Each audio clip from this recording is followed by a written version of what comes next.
Boa noite a todos. Graça, apresente o nosso palestrante.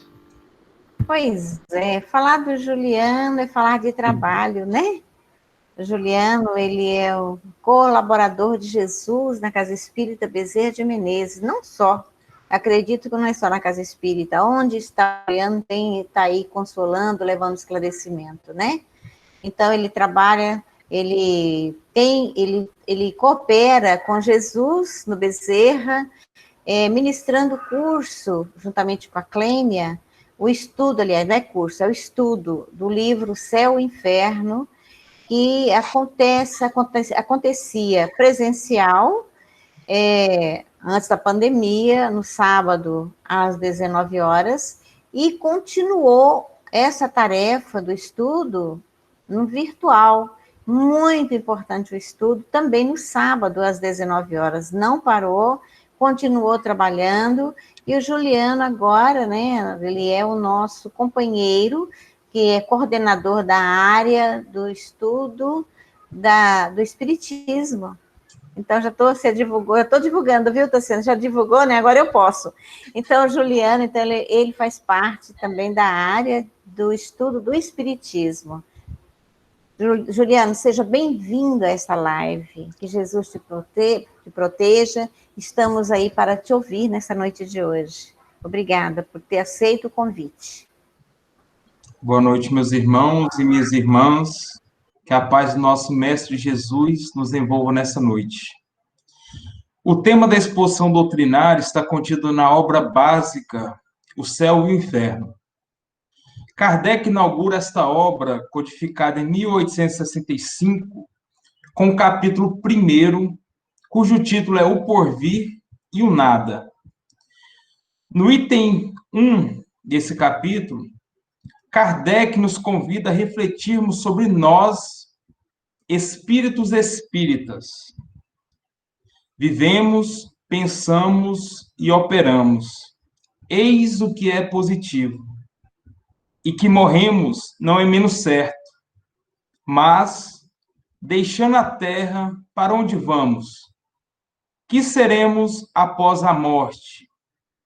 Estaremos melhor ou pior? Existiremos ou não? Ser ou não ser, tal é a alternativa. Para sempre ou para nunca mais? Ou tudo ou nada? Viveremos eternamente ou tudo se aniquila de uma vez? É uma tese essa que se impõe.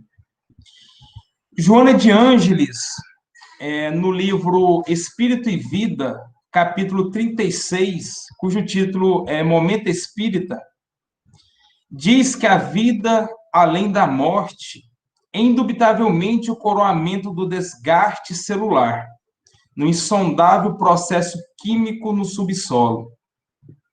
Cientificado dessa vida, faz-se mister preparar-se para enfrentá-la. E esse enfrentamento gera algumas reflexões. Todos nós já experienciamos o desencarne?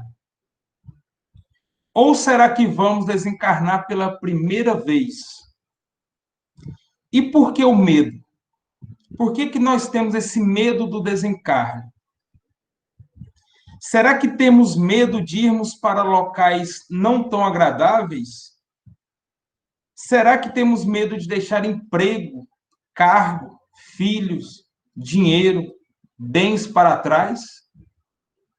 Ou será que temos medo de ir para o céu e ver quem amamos sofrendo numa eternidade a qual essa não podemos alcançar?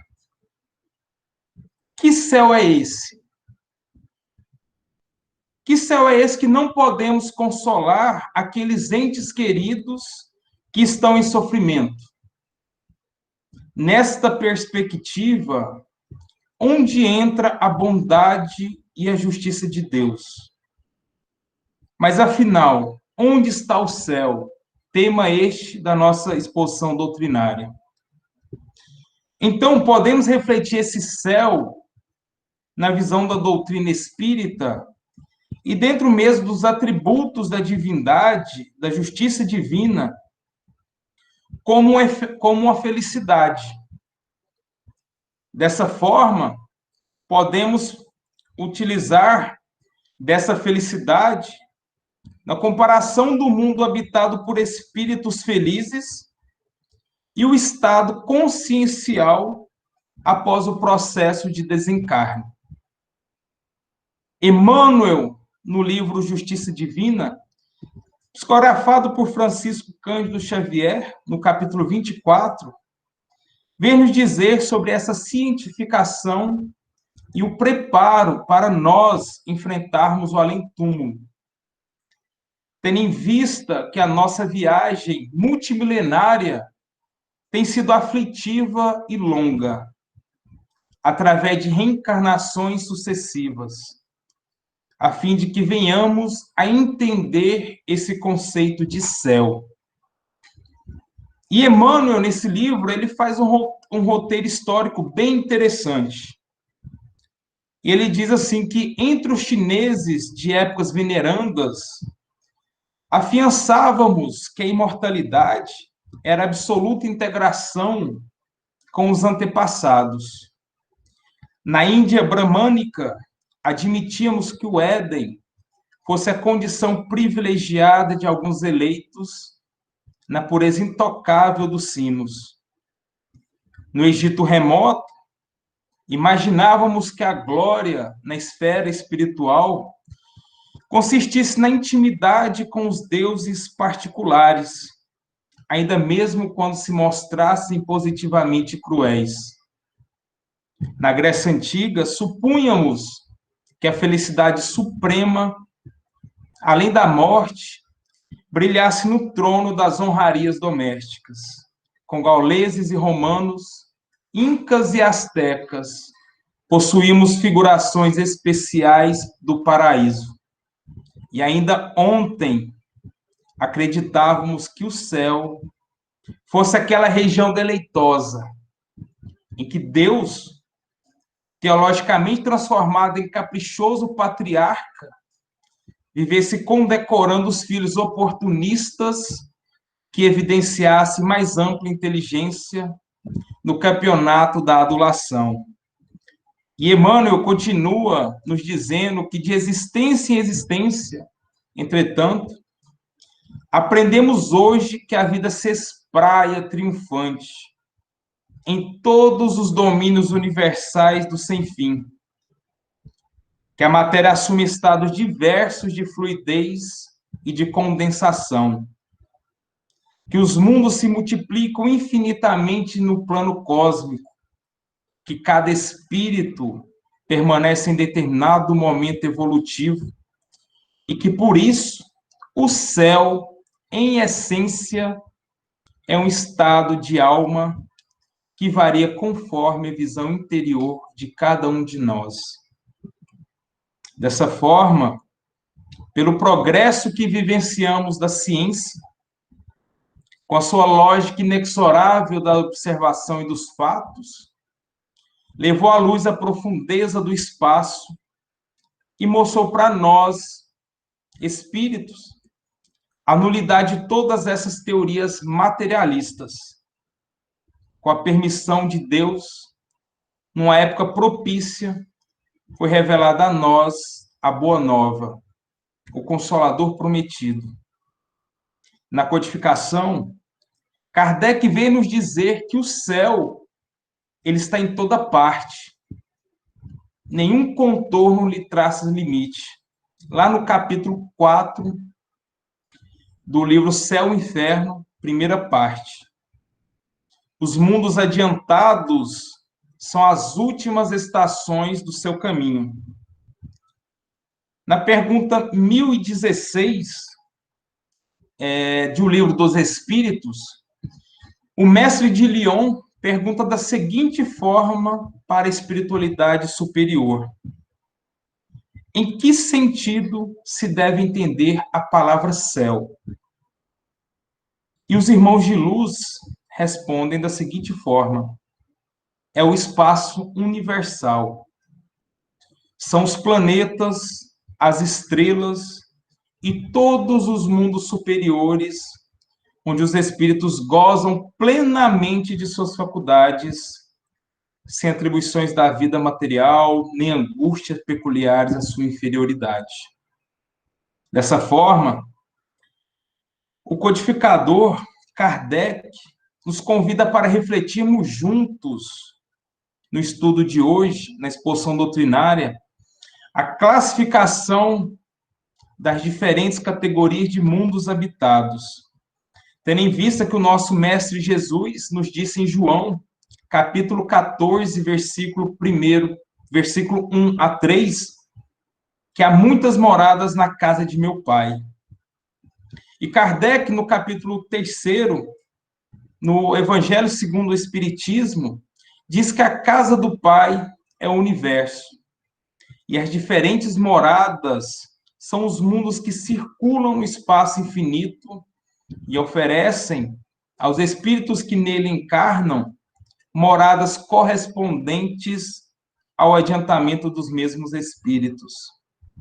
Independentemente da diversidade dos mundos, essas palavras de Jesus, no capítulo 3 do Evangelho segundo o Espiritismo, também pode referir-se ao estado venturoso ou desgraçado no espírito na erraticidade, conforme se acha este irmão mais ou menos depurado e desprendido dos laços materiais, e variarão ao infinito o meio em que ele se encontre, o aspecto das coisas, as sensações que ele experimente e as percepções que ele tenha.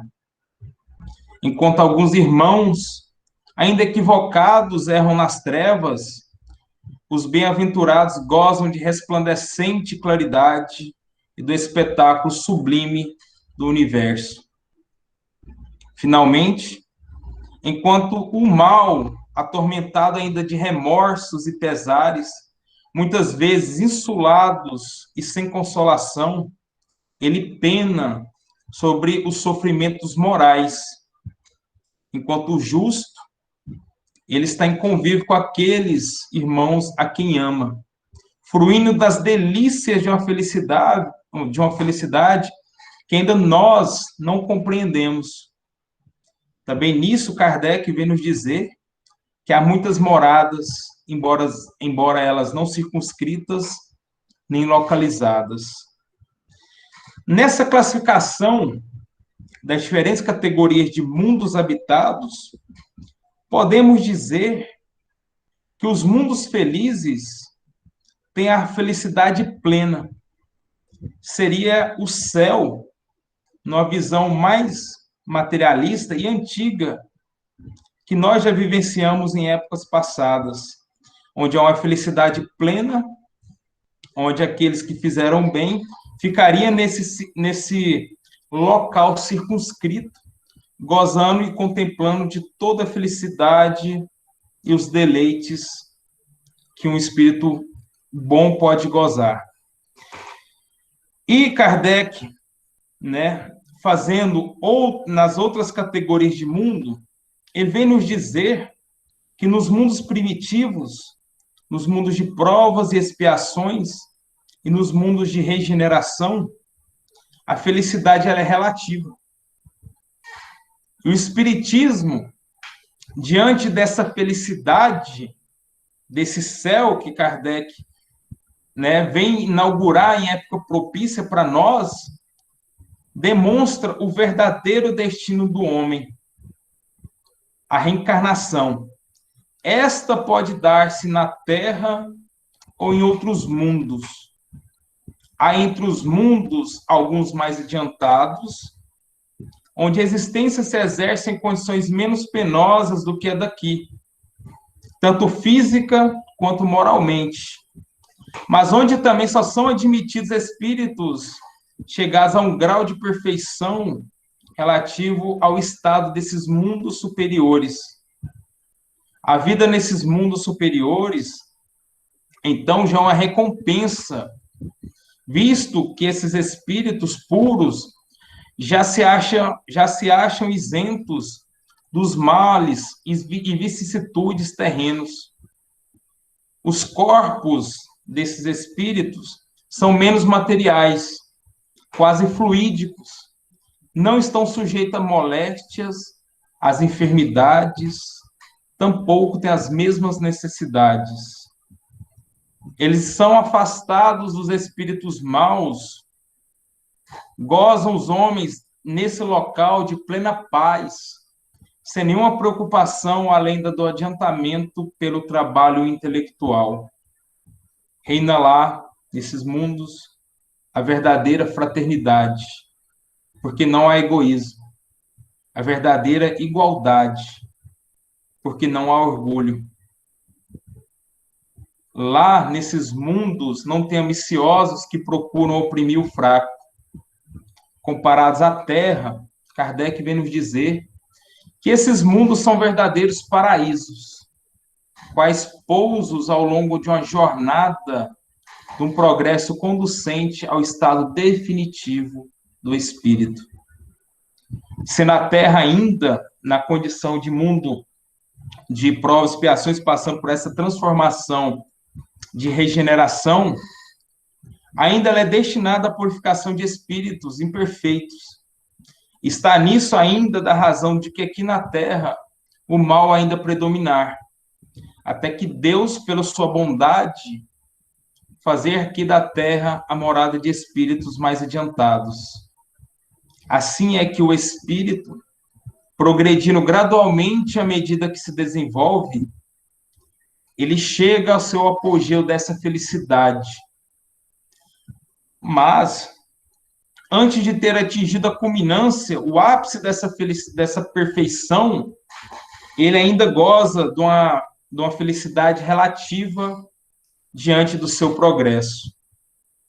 A felicidade dos espíritos bem-aventurados não consiste na ociosidade contemplativa, na visão da doutrina espírita, que para esses espíritos seria uma eterna e fastidiosa inutilidade. Então, aqui, ela é completamente diferente daquela visão que tínhamos, né, da Igreja Católica e de outros movimentos religiosos daquela época. Porque o espírito, ele está em constante atividade. A vida espiritual em todos os seus graus é, ao contrário, um constante trabalho, atividade. Para alguns mundos, essas atividades são isentas de fadigas. A suprema felicidade, para muitos espíritos, principalmente os espíritos que já atingiram o grau máximo, que é a perfeição, consiste no gozo de todos os esplendores da criação, que nenhuma linguagem humana jamais poderá descrever. E Kardec diz que a imaginação mais fecunda ainda não pode conceber. Consiste também essa felicidade, essa perfeição, na penetração de todas as coisas, na ausência dos sofrimentos físicos e morais, numa satisfação íntima, numa serenidade de alma imperturbável, no amor que envolve todos os seres e, portanto, na ausência de qualquer atrito proveniente do contato com os maus. A felicidade também existe em tarefas cujos encargos fazem desses irmãos de luz felizes. Por amor, espíritos que já alcançaram seu grau de perfeição vêm até nós, ainda imperfeitos, ajudar o nosso progresso. Preenche as grandes missões que preside a formação dos mundos, como Jesus acompanhou a formação do nosso planeta Terra, e a harmonia geral do universo. Tarefa esta, gloriosa, a que não chega senão pela perfeição. A felicidade está na razão direta, então, do progresso realizado. Em toda parte que esses espíritos de luz se encontram, seja em mundos menos adiantados, estes mundos, eles estão por missões, né? Eles contemplam essa felicidade, independentemente. E dessa forma, a doutrina espírita, ela vem nos dizer que a encarnação, ela é necessária ao duplo progresso moral e intelectual do espírito. Justamente porque nós, espíritos espíritas, temos uma jornada pela frente, a qual todos de nós vamos chegar a essa perfeição e gozar dessa felicidade. Ao progresso intelectual, né? Esse progresso intelectual é uma atividade obrigatória que ela é feita pelo trabalho. O progresso moral, pela necessidade recíproca de nós convivermos em sociedade, em contato um com o outro. Uma só existência corporal é manifestamente insuficiente para o espírito adquirir todo o bem que lhe falta e eliminar todo o mal que lhe sobra.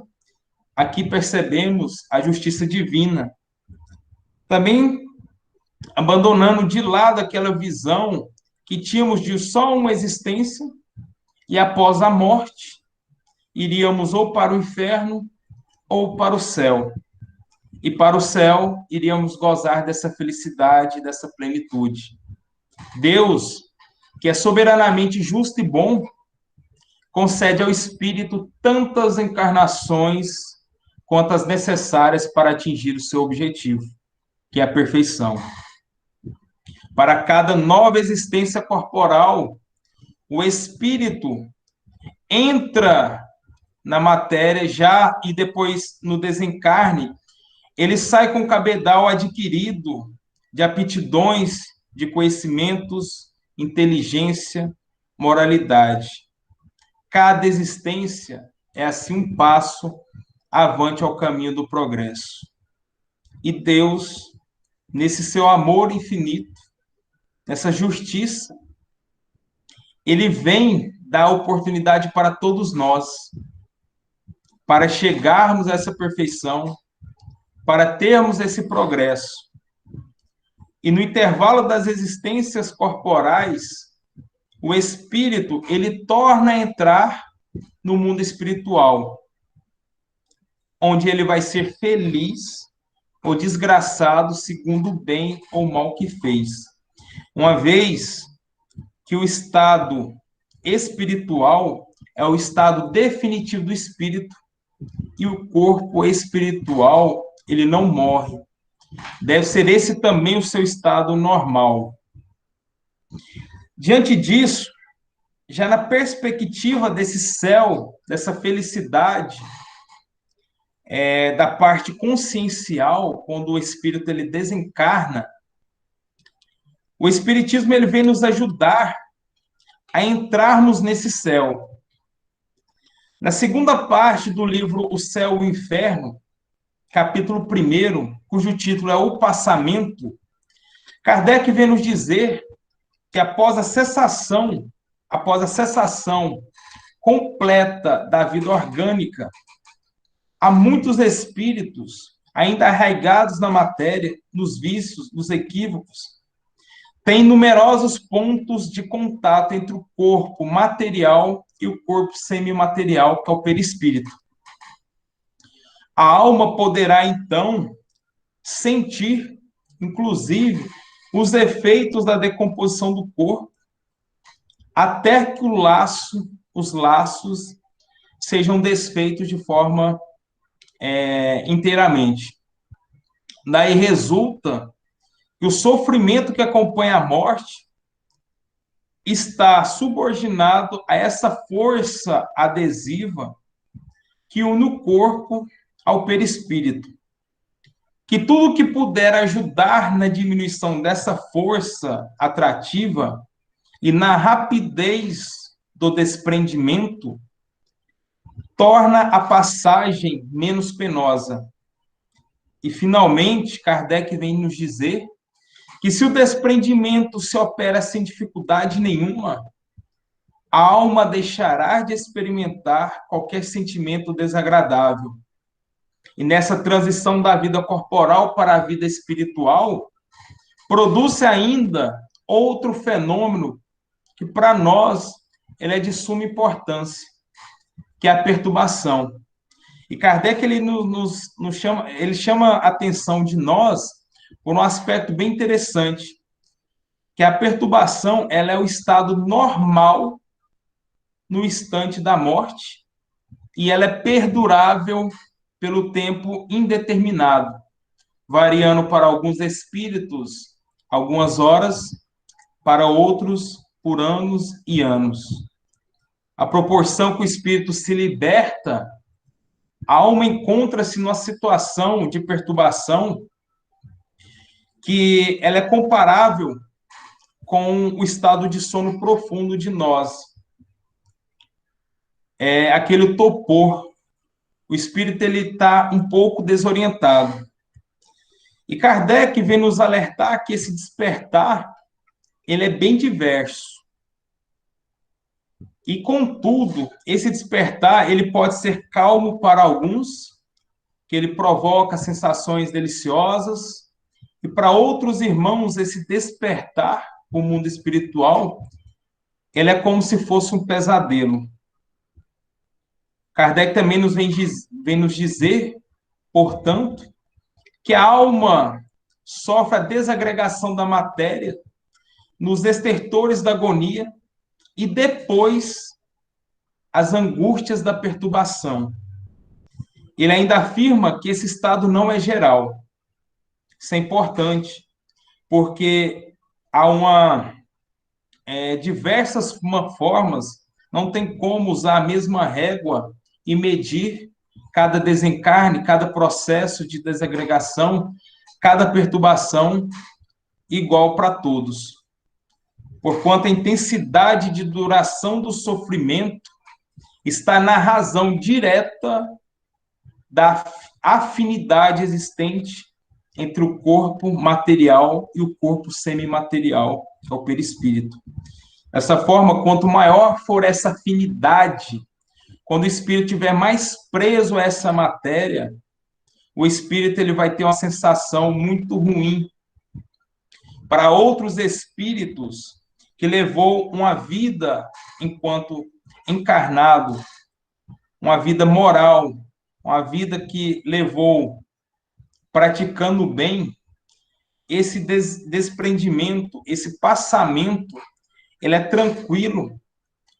E Kardec usa a analogia de um fruto maduro quando desprende da árvore. É da mesma forma. O espírito ele não vai ter um sofrimento nesse desprendimento. Então, a causa principal da maior ou menor felicidade do desprendimento é o estado moral da alma. E aqui serve de alerta para nós, espíritos espíritas, que a afinidade entre o corpo e o perispírito é proporcional, então, a esse apego. Nas almas puras que praticaram bem, quase não sente, esse apego é quase nulo. Então, para nós, somente depende de tornar mais fácil ou penoso diante do nosso livre-arbítrio, agradável ou doloroso esse desprendimento. E Kardec, ele também vem nos dizer do estado do espírito por ocasião da morte, ele pode ser resumido em alguns pontos que também nos chamam a atenção. Tanto maior é o nosso sofrimento, quanto mais lento for esse desprendimento do perispírito. A rapidez desse desprendimento está na razão direta do nosso adiantamento moral do espírito. Para o espírito desmaterializado, então, de consciência pura, de entendimento da vida espiritual, a morte é como se fosse um sono breve, isento de agonia e cujo despertar é suavíssimo. E Kardec no livro dos Espíritos, na pergunta 165, o codificador faz da seguinte forma a espiritualidade benfeitora. O conhecimento do Espiritismo exerce alguma influência sobre a duração mais ou menos longa dessa perturbação? E os nossos irmãos de luz respondem: influência muito grande. Por isso que o Espírito já antecipadamente já compreendia a sua situação, mas a prática do bem e a consciência pura são os que maior influência exercem. Por ocasião da morte, tudo a princípio é muito confuso.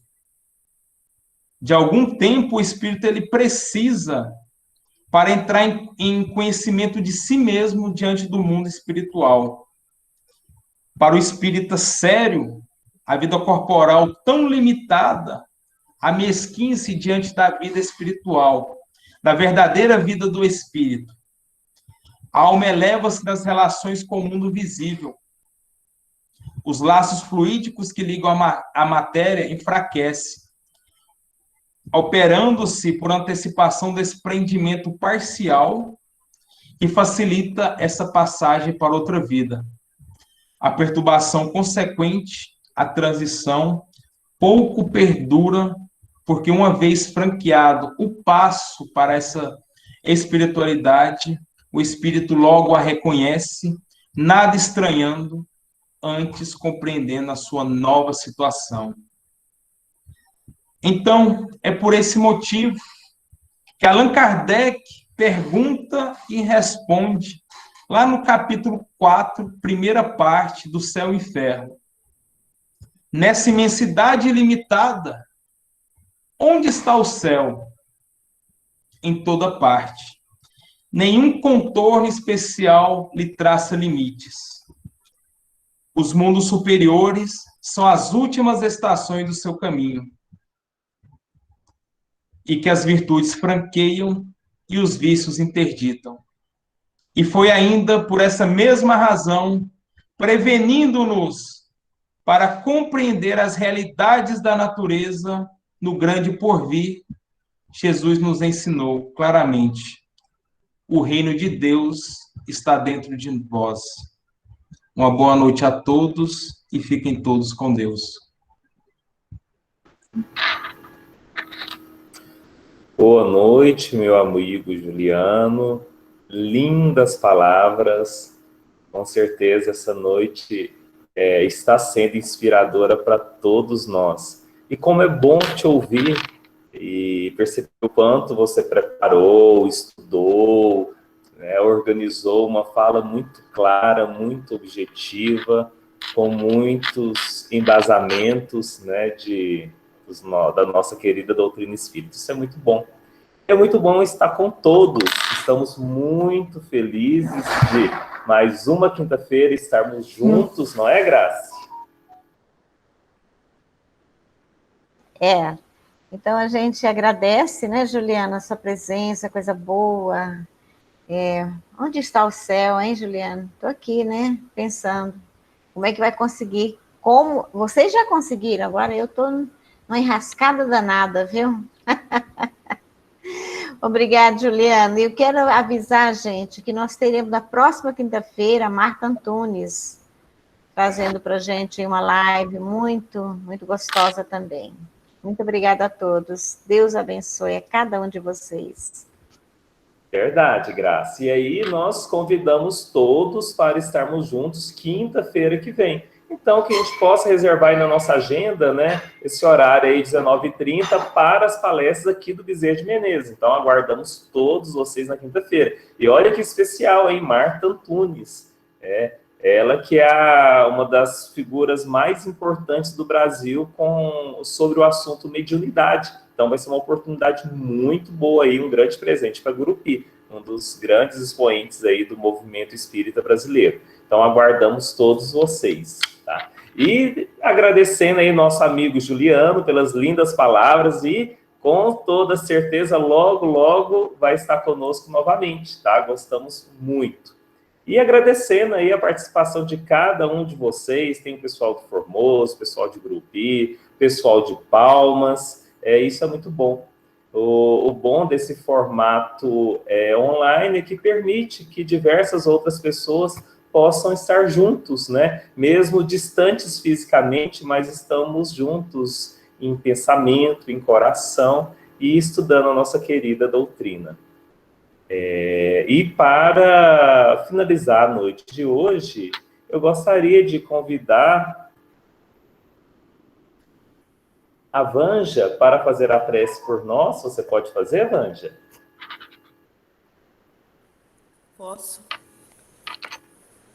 Então vamos agradecer a Jesus, pedindo ao Mestre que possa sempre envolver os nossos corações com muita paz, alegria de estarmos reencarnados, pedindo a Jesus que a sua estrela de amor brilhe em todas as famílias, que cada família, Senhor, possa sentir nos seus corações uma vontade imensa de Jesus entrar nos seus lares, nos lares físicos e no lar da alma.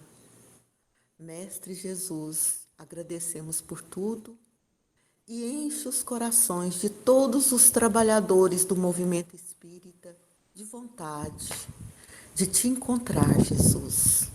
Que assim seja.